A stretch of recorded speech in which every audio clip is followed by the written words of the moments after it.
And it usually involves a great deal of work, and that can be stressful. But there are ways to prepare and keep the holidays happy for every member of the family. Judy, what's key to keeping the holidays enjoyable? Well, I think it's letting go of our sense of having everything perfect, and scaling it down. Do the things that we want to do. If you don't want to do cards and you don't want to do the turkey dinner, well, throw a steak on the barbecue. Just put the emphasis on people and relationships and the little moments.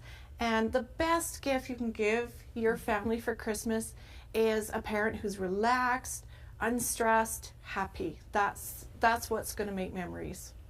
I really like that steak on the barbecue. I know. I think I just might adopt that one at home. Put some holly around it. Yeah, exactly. Yeah. Make it festive. Okay, Diane, what should the family schedule look like then over the holidays?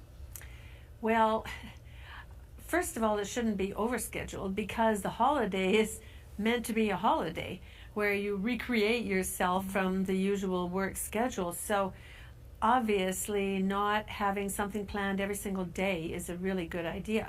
Children need some time to just come up with their own ideas, that free play idea. And adults too need time to do some things that they haven't had time for, to work on their photos or do their knitting that they started 28 years ago. Things like that. So you can't overschedule. You have to leave some time free. Yeah, pick up at least one of the books on the pile. That's right. Yeah, again, stress can be more serious than just not having a good time. As a matter of fact, the Psychologists Association of Alberta telling us not to dismiss the holiday blues.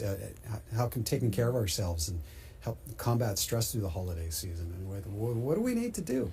Well, look at, like for a lot of us, even when the holidays are fun, we can overschedule, we can be going too far, too fast, you have too many things going on. So it's really important, a few things. One, stay in some sort of schedule, especially your sleep schedule. Sleep is the foundation of all good health. So make sure you're still getting at least 8 hours if you can. Stay hydrated, which is something we don't think about often, but we need to do that. Eat regularly and nutritiously if we can, okay? But also give yourself permission to take breaks. You don't have to keep pushing. Actually, just taking like 5 minutes, 2 or 3 times a day, just sit somewhere quiet, let your brain decompress, take a breath.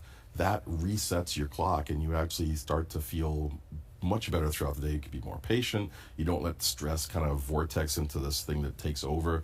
And then the big thing is, if you're having a hard time, definitely reach out. Don't think you have to do it alone. There's lots of help in terms of psychologists, other mental health professionals, friends and family, clergy. Do not isolate yourself, because that's the first thing that we think about doing, but it's not a good idea. What do the holiday blues actually look like?